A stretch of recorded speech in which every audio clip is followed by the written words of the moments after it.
Hi, I'm Craig Lounsbrough. I want to welcome you to Life Talk. Thanks for joining us today. You know, there are times when the best of our logic fails to understand the worst of others' behaviors. It's part of the oddity, or maybe the complexity of the human psyche, that we sometimes make choices that defy any shred of reason or seem void of even the slightest hint of sensibility. More times than we can count, we stand in awe of the choices that some people make, standing at some distance, shaking our heads in disoriented disbelief and wondering what in the world they were thinking. Sometimes our own choices are perplexingly confusing, defying our own logic and leaving us patently bewildered and entirely befuddled with who we are and what we just did. Clearly, we can be our greatest mystery. Yet the most confounding situations are those when these rather irrational decisions are made at the expense of others. Sure, we can make wildly poor choices that affect others in ways slight or significant.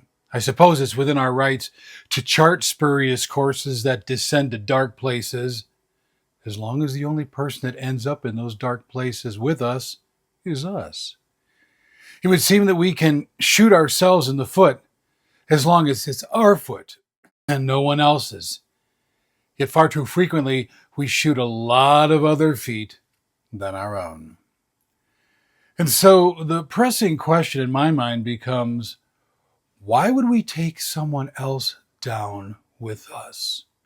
What in the world behooves us to make choices that reach out with arms either long or short, grab someone else in whatever way we do that, and drag them down?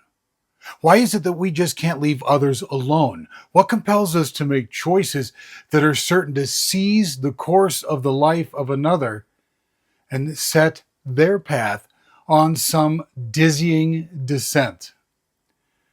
Well, look, when life presses us with an unnerving intensity, we're reflexively prone to revert to a defensive position of what? Self-preservation. Sure, it's quite easy to be gracious and selfless when the cost of doing so isn't all that significant. We can look quite the part when we don't have a lot of skin in the game, or when we know that we're not likely to be skinned while we're in the game. We live within limits that are long on self, but short on others. Therefore, as the cost-benefit analysis swings away from us, we're more likely to gradually, or not so gradually, swing the cost over onto others. We're noble, but we're noble to a point.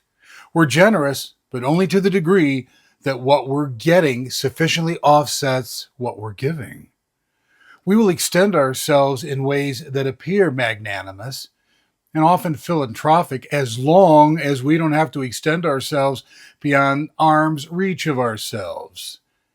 There comes a point where the responsibility of accountability is just a bit too revealing, where the selflessness of putting ourselves aside is pinching our egos a bit too hard, and where the concept of sacrifice and the good of our fellow man hasn't given us all that much in return, if it's given us anything at all.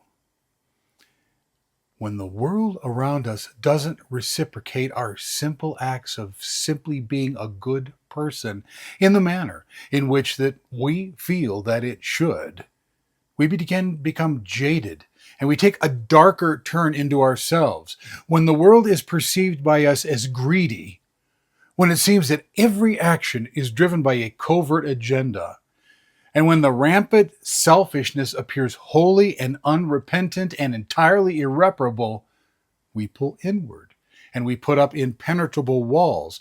And in putting up the walls, we would be quite wise to ask if the things that we find so aberrant and awful are indeed the very things that we ourselves have engaged in.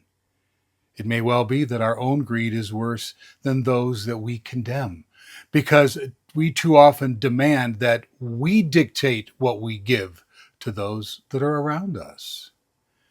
Now, if we are not aware of such distortions, we will make it about us. And in making it about us, we're foolishly led to believe that all of our many cherished expenditures are never expended because they never move outside of us. It's all about investing all of us back into all of us. This self-sabotaging, self-absorbing cycle creates an ever-hardening pattern where the deepening pain that we're inflicting on others and the manner in which we are diminishing their lives begins to go entirely unnoticed. Often we're on the receiving end of just such behaviors, and sometimes we're often the ones that are actually dishing them out.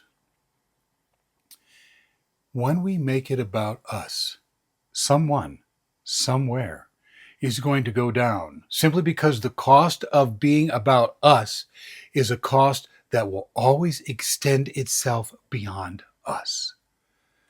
We don't have the life currency to make it about us, so we borrow or steal that currency from other places and other people.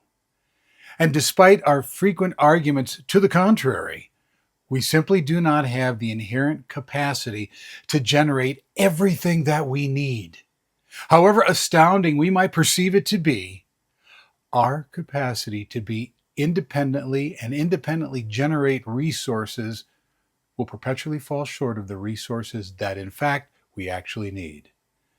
Therefore, as our accumulated needs swiftly exhaust our scant resources, we're forced by our limitations to reach out of ourselves to obtain those resources. And in either borrowing or stealing those resources from someone else, that someone is going down as we attempt to push ourselves up. We've regularly failed to realize that being a good person pays exceedingly generous dividends far beyond anything that we can borrow or steal. Riches born of sacrifice can fill the coffers of heaven. Yet we miss those dividends because they're not exactly the ones that we're looking for, or they've come at some cost when we'd much prefer to receive them free of charge. And so cynicism wins the day, pessimism reigns, and we're going to take others down with us without even recognizing that we're doing that to that person. It's quite sad enough that we do things to take ourselves down and that we shoot ourselves in the foot. Yet it's infinitely more tragic that we do that to others. We cannot control the actions of others as they generate such behaviors upon us. Yet we can control ourselves. So to avoid taking others down, we'd be wise to look at the state of our heart.